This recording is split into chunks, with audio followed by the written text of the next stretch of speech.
नमस्कार दोस्तों, हमारे साथ इस वक्त इस EPS 95 के धरने में एक सर जुड़े हैं, चाचा जुड़े हैं जो हैं बस्ती से, यूपी के बस्ती जो बॉर्डर है नेपाल का। नहीं, नेपाल में अयोध्या के पास, अयोध्या से सटा हुआ है और उसके बाद नेपाल का बॉर्डर शुरू होता है, तो बस्ती से आए हैं। इनसे बात करते हैं। इन्होंने कुछ रोचक तथ्य बताए हैं कि धरने से जुड़े हुए और इनके कुछ पर्सनल एक्सपीरियंस है, तो सुनने लायक है, इसलिए मैं आपको इनसे जोड़ रहा हूँ। जी आप बताइए सबसे पहले तो मैं परिवहन निगम में 36 साल तक नौकरी किया। परिवहन निगम में 36 वर्ष तक सेवा किया। नाम नहीं बताया आपने? मेरा नाम रामचेत सिंह है। मैं बस्ती जनपद का रहने वाला हूँ। परिवहन विभाग से रिटायर हुआ हूँ। 36 साल परिवहन विभाग में सेवा किया। मेरा EPF का पैसा कटता था, ये बताया गया था रिटायर होने के बाद पेंशन मिलेगी। रिटायर होने के बाद हमारा इतना पैसा जमा हुआ है पेंशन EPF ऑफिस में कि उसके ब्याज का आधा पैसा दे दें तो हमारा जो है 13-14 हज़ार रुपया मासिक पेंशन हो जाएगा। लेकिन हमारा ब्याज भी नहीं दे रहा है।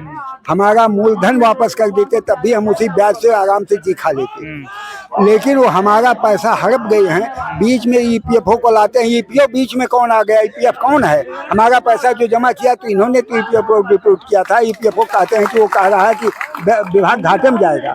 गवर्नमेंट का क्या बोलते हैं, गवर्नमेंट का आर्थिक स्थिति खराब हो जाएगी इन लोगों का, वो दे देंगे पेंशन तो। लेकिन पेंशन हमारे मूलधन का ब्याज ही आधा दिया जाए पेंशन हो जाता है। फिर EPF उसको सलाह लेते हैं। नंबर एक बात। नंबर दूसरी बात, यह गवर्नमेंट इतना बेईमान और भ्रष्ट है कि रोज इसमें यूट्यूब पे आता है कि मांगे मान ली गई। तो यूट्यूब वाले जो सूचना निकालते हैं मांगे मान ली गई, क्या वो गवर्नमेंट के लोग नहीं देख रहे हैं? अगर झूठी सूचना है क्यों नहीं उस पर अंकुश लगाते हैं? झूठी बात मत निकालो, सत्यता वाली बात निकालनी चाहिए। तो यह बात मानते हो। दूसरी चीज, 1-2 नहीं 10 बार आश्वासन दे चुके। प्रधानमंत्री हमारे राष्ट्रीय अध्यक्ष को बुलाए और कहे कि आपकी मांगे काम करवा रहे हैं, बहुत जल्दी हो जाएगा। तो यह काम जल्दी होते आज तक क्यों नहीं हुआ? सन 2023 में आमरण अनशन पे मैं बैठा था यहाँ, तब भी आके लोग कहे थे 1 महीने में नहीं हो गया तो दूसरे महीने में भयंकर आंदोलन होगा। ये और इन्होंने कहा था 1 महीने के अंदर हो जाएगा, आज तक क्यों नहीं हुआ? अभी हमारे जो मनसुख मांडविया जी हैं नए मंत्री, वो कह दिए शासन में कोई इस तरह का प्रकार है ही नहीं है, ये झूठ बोल रहे हैं, नहीं बोल रहे हैं। अच्छा, ऐसा कब बोला? ये मेरी जानकारी में नहीं है। अच्छा, नहीं तो अभी वहाँ मैं स्टेज पे अभी तो 10 जुलाई को मनसुख मांडविया जी को ज्ञापन दे के आए हैं रजावत जी। हाँ, यह कई बार ज्ञापन दिया गया। लेकिन फिर भी जब उनसे आप कॉन्फ्रेंस करते हैं मीडिया वाले तो कह देते हैं शासन में ऐसा कोई प्रकार लंबित नहीं है ना, शासन में लंबित नहीं है।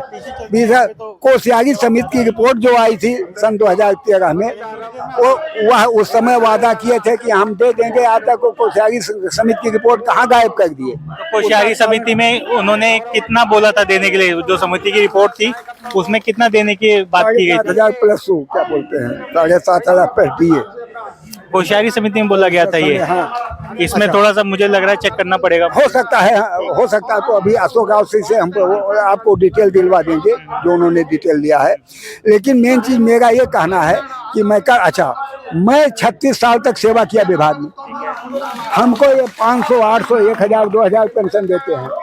और जो हमारे गांव के हरजोते थे या वो किसान थे कहीं सेवा नहीं किए, उनको 3,000 रुपया वो वृद्धा पेंशन दे रहे हैं। तो हमारी बढ़ोतरी उनसे भी बदतर बना दिए हैं। हमारा पैसा हड़प किए वो नहीं दे रहे हैं और दूसरे को ऐसे दे रहे हैं।